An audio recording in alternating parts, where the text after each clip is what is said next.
Rodrigo Duterte. Nakabaon na yan doon sa tali. Pag pinatay ako, Hiya naman kayo.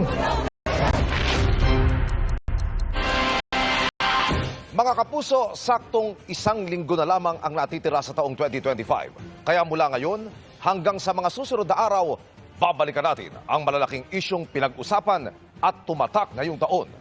Unahin natin ang breakthrough sa kaso ng mga missing sabungero na 4 na taon nating hindi binitawan hanggang sa kumanta ang isa sa mga akusado na unang nagsalita sa inyong lingkod. I-recap natin yan sa pagtutok kong ito. Hindi na kaya ng konsensya ko. buhay pa ba? Mga tapon lang po. Ilang taon nang unti-unting nauupos ang pag-asa ng mga kaanak ng 34 na nawawalang sabungero.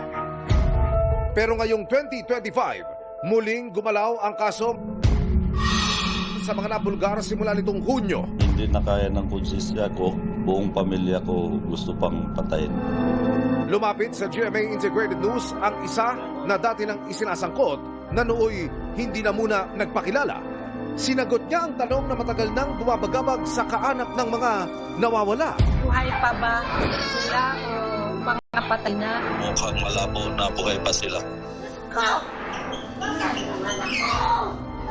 Ipagpasalamat natin at magkakaroon. Idinetalye pa niya ang sinapit ng mga sabungero. Paano mabubuhay yan? Nakabaon na yan doon sa talik.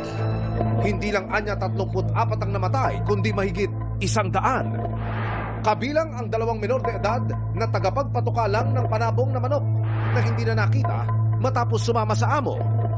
Kalaunan, nagpakilala siya bilang si Dondon Patidongan at binanggit ang motibo sa mga pagpatay na iniutos lang umano. Gumagawa ng kalukuhan yan doon sa loob ng sabungan. Tsupi ang ginagawa, illegal na gawain sa sabungan. Isiniwalat din ni Patidongan ang mga nasaksihan at narinig niya sa pulong ng tinawag niyang Alpha Group, kung saan nabibilang ang ilang malalaking personalidad na nagpaligpit umano sa mga sabungero, kabilang ang isang negosyante. Si Mr. Atong Ang, siya yung chairman ng Pitmaster. Siya ang pinaka-mastermind at siya ang nag-uutos na talagang iligpit yung mga yan. At isang artista. Miss Gretchen Barreto, 100% na kinalaman siya at gawa na lagi sila magkasama ni Mr. Atong Ang.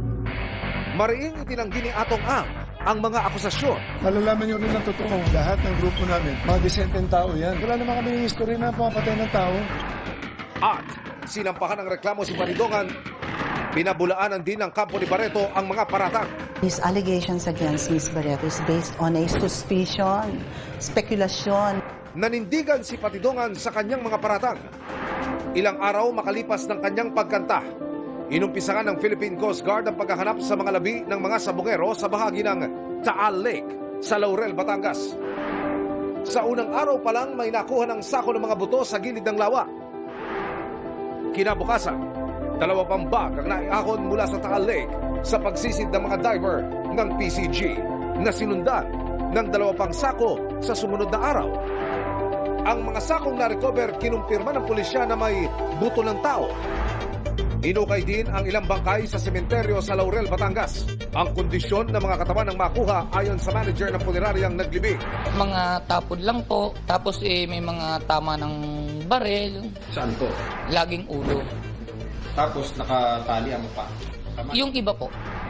Kasabay ng paghahanap sa mga labi, inireklamo na ng NAPOLCOM ang 12 pulis na isinasangkot ni Patidongan sa kaso.